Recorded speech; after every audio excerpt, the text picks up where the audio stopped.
পুরো ঝলমলিয়ে রৌদ্র উঠেছে। এরকম রৌদ্র দেখলে না বেশ ভালো লাগে, কিন্তু গরমও লাগে। সকাল সকাল তো, তাই রৌদ্রটা খুব একটা গায়ে লাগছে না, তবে বেশ ভালো লাগছে। আর এদিকে দেখো আমাদের পুজো দেওয়া কমপ্লিট। আমাদের বাড়ির গাছে এত স্থলপদ্ম হয়, এত স্থলপদ্ম হয় ধারণার বাইরে।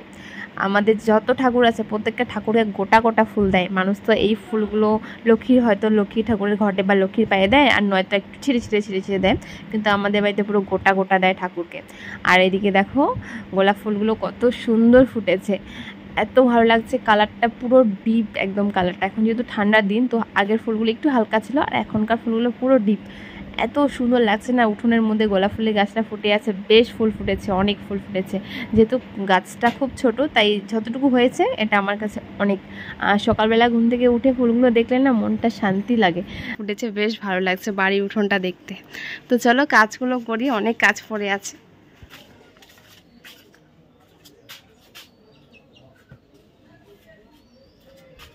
যখন আমাদের বাড়িতে কেউ আসে তখন দেখে, তখন সবাই ডাল চায়।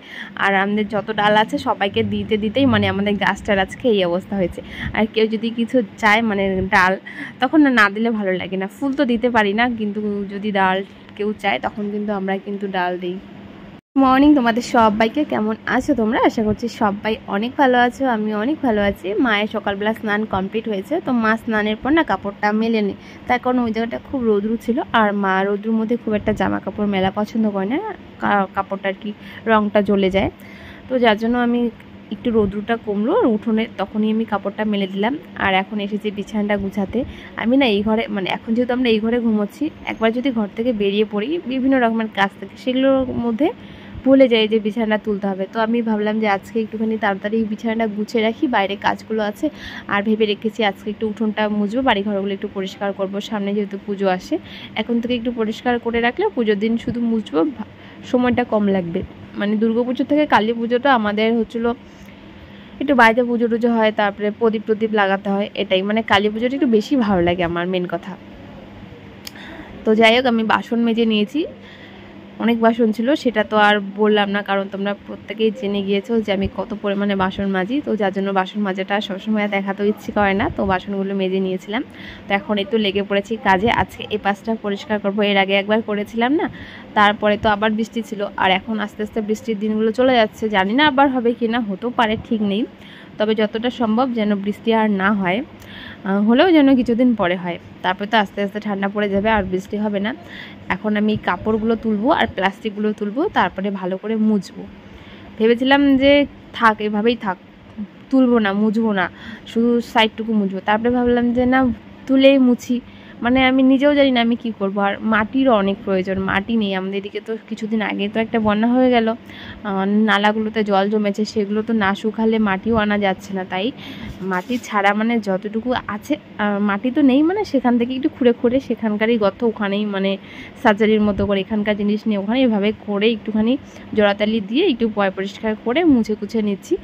আর এই যে পাথরকুচির গাছটা দেখছো, এটা একটা পাতা দিয়ে হয়েছে। পাথরকুচির গাছটা পাতা দিয়ে হয় সেটা তো জানি, কিন্তু আমাদের গাছটা আমার সামনে, আমি মানে আমার মা জলের মধ্যে পাতাগুলো রেখেছে, সেখান থেকে শিকড় বেরিয়েছে, সেটা রেখেছে, সেখান থেকে বড় একটা গাছ হয়েছে। আবার সেই গাছের পাতার নিচে পড়েছে একটা পাতা থেকে অনেক গাছ হয়েছে। মানে পাথরকুচির পাতা থেকে যে গাছ হয় সেটা তো আমরা কম বেশি সবাই জানি, কিন্তু আমি নিজের চোখেই দেখছি একটু একটু করে বেড়ে উঠছে গাছটা। গোলাপ ফুলের গাছটা না মানে খুব নেকনেকে, একদম আনহেলদি, কোনো পাতা নেই, কিছু নেই, কীরকম জানি একটা দেখতে। ফুলগুলো ভালো লাগে বলেই গাছটাকে ভালোবাসি, আর গাছটা একদম ভালো না, একটুও পাতা নেই, কিছু নেই, কীরকম জানি দেখতে। গড়াটাও মোটা নয়, একদম নিকনিকা পিনপিনা এরকম দেখতে। তো এটাকে একটুখানি সার দিয়ে ভালো করে মাটি দিয়ে যেই গোড়াটা আছে সেটা একটু শক্তপোক্ত করতে হবে, হেভি করতে হবে, যেন সে একটু হেলদি হয়ে উঠতে পারে। দেখতে পাচ্ছ কীরকম পরিস্থিতি গোড়াটার। তো সেটাকে একটুখানি মাটি, এখানকার মাটি ওখানে, ওখানকার মাটি এখানে, এইভাবে দিয়ে একটু পরিষ্কার করে রাখছি আর মুছে নিচ্ছি। আমি ভেবেছিলাম যে সুন্দর করে মুছবো, কিন্তু আমার আর সুন্দর করে মোছা হয়ে উঠলো না, তার কারণ ঝরঝর করে মাটিগুলো ভেঙে পড়ছে। কিছুদিন আগেই এতটা অবধি জল হয়েছে, বন্যা হয়েছে, আর বন্যা হলেই তো মাটিটা আলগা হয়ে যায়। আর ও পাশটা বিছানা ছিল, মানে বাবা ঘুমেছিল, আর এক পাশটা ডেবে মানে পুরো একদম মাটির মধ্যে চাপা পড়েছিল, মানে একদম পুরো ভেঙে আসছিলো এই পাশটার সামনের দিকে। তাই আর আমাদের আর সুন্দরভাবে মোছা হলো না। মা বলছে যে আমাকেই হাত দিতে হবে, মানে মাই ভালো করে মুছবে। একটু মাটিরও দরকার হয়, মাটির ঘর বাড়ি একটু মুছা কুছা করতে না মাটি লাগে, মাটি না হলে হয় না। আমি মাটি এই বর্ষার দিনে মাটির খুব অভাব হয়, তো মাটি আমি আগেই এনে রেখেছিলাম, কিন্তু এমন আমাদের বৃষ্টি হয়েছে যে পুরো মাটিগুলো ধুয়ে নিয়ে চলে গিয়েছিল। আর যতটুকু মাটি ছিল সেইগুলো পিঁপড়ে ধরেছে মাটির মধ্যে, আর সেই মাটিটাই গোলাপ ফুলের গাছে মা দিয়েছে। তো এখন একটু মাটির দরকার ছিল, কিন্তু আর মাটি পেলাম না, তাই মুছাটা খুব একটা ভালো হলো না, মানে ক্লিন হলো না, কিরকম জানি একটা খেবড়ো খেবড়ো হয়ে আছে। তো ঠিক আছে, সেটা থাক। আমি এখন এই পাশটা পুরো উঠানটা পরিষ্কার করে ঝাড় দিয়ে তারপরে আমাদের যে মেন ঘরটা আছে সেটার ধারগুলো একটুখানি মুছে নেব।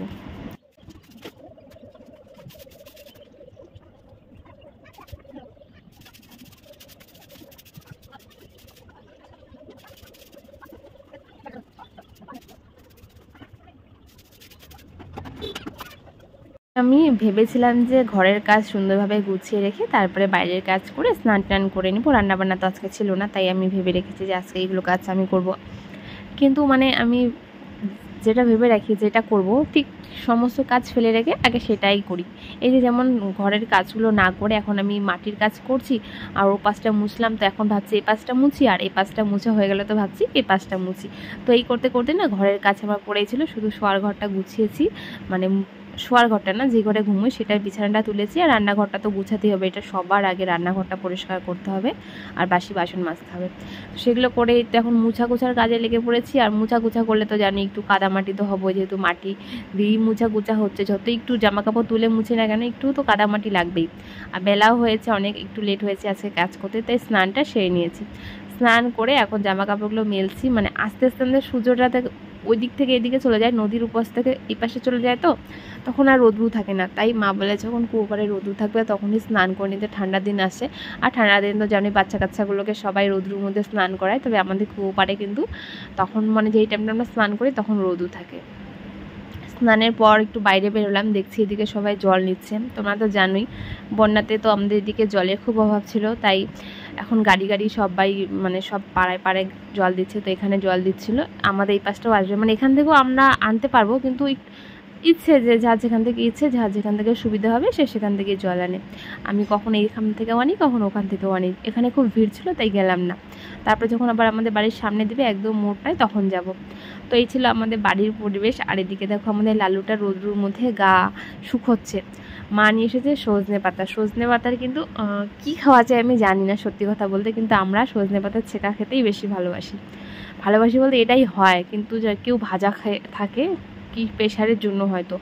তো আমরা এটা মা এনেছিল কালকে, রান্না করা হয়নি, তাই কিছু কিছু পাতা একদম পুরো হলুদ হয়েছে।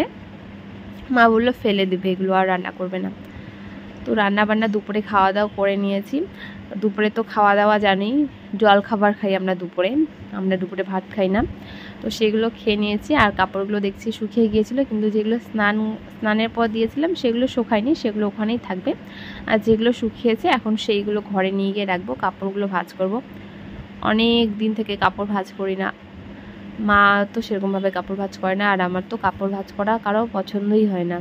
বেশি মানে আমাদের বাড়িতে তো কেউ কাপড় ভাঁজ করে না, আমার মাই করে, তো পছন্দ হয় না। ওভাবেই থাক তবু ভালো, তবু আমার যখন ইচ্ছে হবে আমি ভালো করে গুছিয়ে রাখবো।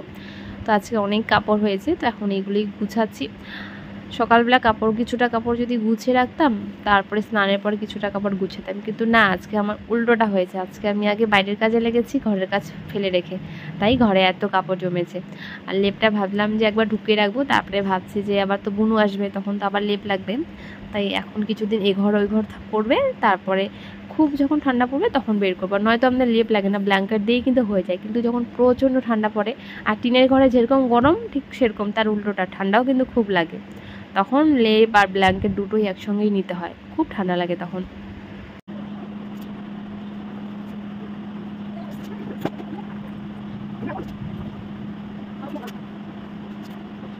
ঘরবাড়ি মুছে না কি শান্তি লাগে আমার, দেখে এত ভালো লাগে। বিশেষ করে মাটির ঘরগুলো যখন সুন্দরভাবে মাটি গোবর দিয়ে মুছা হয়, খুব ভালো লাগে দেখতে। কিন্তু আমি না সে মুছতেই পারি না, কারণ আমাদের বাড়িতে মাটিও নেই, গোবরও নেই, কিচ্ছু নেই, শুধু জল দিয়েই মুছি, আর কিছুক্ষণ পর মুছাটা উঠে যায়। বেশিক্ষণ থাকে না, মাটি গোবর দিয়ে মুছলে মোছাটা একটু থাকে, 1 দিন বা 2 দিন থাকে। তো যাকে যেটা নেই সেটা নেই। তো ওইদিকে আমি ঘরটাকে একটু ভালো করে গুছিয়ে নিচ্ছিলাম আর কাপড়গুলো ভাঁজ করে নিয়েছি। এবার ভাঁজ করার পর যেই কাপড়টা যেখানে আমি রাখি ঠিক সেটা সেখানে রেখে দিচ্ছি। অনেকগুলো কাপড় রাখতে রাখতে ঝুড়িটাতে দেখো কত কাপড় হয়েছে, মানে এখানে সব মায়ের সুতি যে শাড়িগুলো আছে সেগুলোই আমি রাখছি। তো সব একই রকমের জিনিস রাখি যেন মার খুঁজে পেতে সুবিধা হয়। আর মার মাঝে মাঝে এমন হয় উপরের শাড়িগুলো না পরে নিচ থেকে শাড়ি বের করে সমস্ত কিছু এলোমেলো হয়ে যায়। আর বন্যার যেই পরের দিন থেকে আমি চেয়ারগুলো বের করেছি এখনও ঢোকানো হয়নি, এত আলসেমি করছিলাম। তোমরা বলো যে আমি এত কাজ করি, কিন্তু আমাদের বাড়িতে বলে আমি নাকি খুব অলস, মানে কি বলবো। তো চলো আমি চেয়ারের মধ্যে কাপড়গুলো ভাঁজ করে রেখে দিচ্ছি। আর চেয়ারগুলো না আমাদের ঘরটা একদমই মানে জায়গা খুব কম, তো আমি এই লাইন করে রাখতে পারি না, এভাবে রাখতে ইচ্ছে করে না। আমাদের তো এর আগে ওপাশে সোফা ছিল, তো বুনু সোফাটার মধ্যে তো জল ঢুকে তার আগের বার বন্যায় সোফাটার মধ্যে জল ঢুকে একদম পুরো সোফাটা ভিজে, মানে সোফার উপর দিয়ে জল বয়ে গিয়েছিল, এতটা জল হয়েছে। তারপরে আমি আর বুনু সেই ভারী সোফাটা দুজন মিলে থেতরে মেদরে মানে ছেঁচড়িয়ে ঘরে থেকে বাইরে উঠোনে বের করেছি। তারপরে সেই সোফাটাকে আমরা কাটলাম, সেখান থেকে স্প্রিংগুলো যে হয়, স্প্রিং যেগুলো স্পঞ্জির মতো হয় সেগুলো বের করেছি। কাঠ ছিল, সেগুন কাঠ না কি কাঠ, কাঠটা খুব ভালো, সেগুলো বের করেছি। অনেক কিছু ছিল, তারপরে তুলো ছিল, অনেক কিছু বের করেছি। মানে সোফাটা ভালো ছিল কিন্তু সোফাটার হচ্ছিলো কাপড়টা চেঞ্জ করতে হয়, তো একদম পুরো ভালো সোফাটা নষ্ট হয়ে গিয়েছিল। এত বন্যা হয়েছিল, এবারও ভেবেছিলাম সেরকমই বন্যা হবে, কিন্তু না হয়নি। যে ঘরের ড্রেসিং টেবিলটা দেখতে পাচ্ছ, প্লাইটা যে কালো কালারের আছে নিচের দিকে ঠিক ততটা হয়েছে, কিন্তু তার উপরে যায়নি। আমি বেঁচে গিয়েছি, কি বাঁচানটাই না বেঁচেছি, কি বলবো। যদি যেত তাহলে তো এটাও মনে হয় নষ্ট হয়ে যেত, কি জানি কি হতো। একদিনে হয়তো বা নষ্ট হতো না, কিন্তু এরকম হতে হতে তো নষ্টই হয়ে যেত। তো চলো সেগুলো কথা বললাম না, আমি ওটাই বুনুকে বললাম তো ফোন করে যে আগের বার এরকম হয়েছে, দুজন মিলে তখন ঠিক করলাম ঘরটাকে। তখন তো আবারও মাটি ছিল, এখন তো তবু আমি সিমেন্ট দিয়ে মুছতে কাদার হাত থেকে বেঁচেছি। তো সেটাই বললাম, তো মনে পড়ে গেল, তাই তোমাদেরকে বললাম যে এরকম অবস্থা হচ্ছিলো আমাদের ঘরটা, কি বাজে অবস্থা, পরিস্থিতি খুব খারাপ আমাদের এখানে ছিল। এবার তো সেরকম বন্যাই হলো না, হয়নি বলে আমি আফসোস করছি না, না হয় ভালো, তবু বললাম আর কি। তো চলো বিছানাটাকে ভালো মতো গুছিয়ে নেই, বিছানার চাদরটা পাল্টাতে হবে, বুনু আসার আগে আগে বিছানার চাদরটা তুলে রাখবো। বিছানার চাদরটা তুলে একটা অন্য চাদর বিছিয়ে রাখবো। বিছানার চাদরটাতে এই ঘরে ঘুমোচ্ছি না, তাই বিছানার চাদরটা খুব একটা নোংরা হচ্ছে না বলে এতদিন রাখছি। যদি ঘুমোতাম তাহলে কিন্তু বিছানার চাদরটা পাল্টাতে হতো, কারণ আমরা তো এখন ওই ঘরেই ঘুমোচ্ছি। তবু আমাকে এই ঘরটাও গুছাতে হয়, ওই ঘরটাও গুছাতে হয়, মানে আমাদের বিড়ালগুলোর জন্য। বিড়ালগুলো খুব পরিমাণে আমাকে জ্বালাচ্ছে, তাদের হাত থেকে আমি কিছুতেই বাঁচতে পারছি না। এই ঘরে যদি আমরা ঘুমোই তাহলে ওই ঘরে অত্যাচার করে, আর ওই ঘরে ঘুমোলে এই ঘরে অত্যাচার করে। ওদের এটাই মানে একটা অভ্যাস হয়েছে, আর আমার এগুলো গুছানো একটা অভ্যাস হয়েছে। তো চলো আমি বিছানাটাকে সুন্দর করে টান করে বিছিয়ে নিয়েছি। চাদরটা আর তুলে পাতলাম না, কারণ চাদরটাতে খুব কিছু নেই, এমনি কুচকে ছিল একটুখানি, সেটাই ঠিকঠাক করে নিয়েছি। এখন একটুখানি ঘরটাকে ঝাড় দিয়ে নিব। ঘরটা মানে কি অবস্থা হয়েছে দেখতেই পাচ্ছ, মানে ছাল চামড়াগুলো সব উঠে গিয়েছে। একটুখানি সিমেন্ট এনে যে মুছবো সেটারই সময় পাচ্ছি না, মানে একটু চাচ্ছি একটু ভালো একদম পুরো খটখটে রোদ উঠবে যেন মুছার সঙ্গে সঙ্গে শুকিয়ে যায়, নয়তো স্লিপ করে পড়ে যাবে। একবার তো তাই হয়েছে, আমি মুছে চলে গিয়েছি, ভুলে গিয়েছি যে শুকায়নি, আর স্লিপ করে পড়ে গিয়েছিলাম। তারপর থেকে ভাবলাম যে না, ঘরটা সকালবেলা মুছতে হবে, নয়তো আবার ওরকম করে ধাপাস করে পড়ে যাবো। আমি অনেকবার পড়ে গিয়েছিলাম, কিন্তু আমি এগুলো কখনো বলি না, কারণ আমার নিজেরই খারাপ লাগে। আমি সত্যি আমি পড়ে যাই, এখানে ব্যথা পাই, ওখানে ব্যথা পাই। তো আমার কিন্তু উঠোনটা মানে উঠোনটা তো তখনই ঝাড় দিয়েছিলাম, তাই ঘরে যে নোংরাগুলো বেরিয়েছে, টুকটাক কিছু নোংরা বেরিয়েছে, সেটাকে সাইড করে এক জায়গায় রেখে দিচ্ছি। আর উঠোনটা মানে মুছার পর কি ভালো লাগে দেখতে, গোবর দিয়ে মুছলে মাটির উঠোন আমার দারুণ লাগে দেখতে। ঘরটা একদম বাজে লাগছিল, তার জন্য আমি ঘরের কথা বলছি না যে ঘরটা ভালো লাগছে, কিন্তু উঠোনটা খুব ভালো লাগে দেখতে। তারপরে না গিয়েছিলাম নদীতে গিয়েছিলাম আজকে থেকে কিছুদিন আগে, তো এটা অ্যাড করে দিয়েছি ভিডিওতে, কারণ তোমরা অনেকেই আমাদের নদী পাড়ের পরিবেশটা দেখতে চেয়েছো। আমি এখন নদীতে খুব একটা আসি না, তাই আর দেখানো হয় না। আর এই যে বাড়িগুলো দেখছো, এগুলো কিন্তু প্রত্যেকটাই বাড়ি, এখানে ফ্যামিলি থাকে, মানে অনেক দূর দূর থেকে তারা আসে এখানে চাষবাস করে। একবার হচ্ছিলো আমি গিয়েছিলাম একটা বাড়িতে, খুব সুন্দর তাদের ব্যবহার, তারা এসেছে নদিয়া থেকে ফুল চাষ করতে। আমরা গেলাম, আমাদেরকে বসতে দিল, কত রকমের কথা বললো, আমার বেশ ভালো লাগলো। আবার নদিয়া, বর্ধমান, তারপরে মালদা, সেখান থেকে আসে আমাদের নদীতে চাষ করতে। নদী থেকে আসার সময় দেখি এখানে আরেকটা জলের গাড়ি এসেছে, এখন যাব জল আনতে। জল টল নিয়ে এসেছি। এদিকে দেখো রাত্রে মা রান্না করেছে ফুলকপি আলু ভাজা, আর তার সঙ্গে পাবদা মাছ আর মাছের মাথার একটা ঝোল করেছে। আর এদিকে রয়েছে ঢেঁকি শাক ভাজি। ঢেঁকি শাক ভাজি খেতেও বেশ ভালো লাগে। আর ছিল মূলো শাক, তবে মা মূলো শাকটা রান্না করেনি। আর এদিকে রয়েছে কলমি শাকের ডাঁটা, আলু বেগুন দিয়ে চচ্চড়ি। কলমি শাক ছিল আর মূলো শাক ছিল, সেগুলো রান্না করেনি মা, একটাই শাক রান্না করেছে। এগুলো মা বলেছে কালকে রান্না করবে। তো চলো আজকের মতো ভিডিওটা এখানে শেষ করছি। তোমাদের সবাইকে গুড নাইট।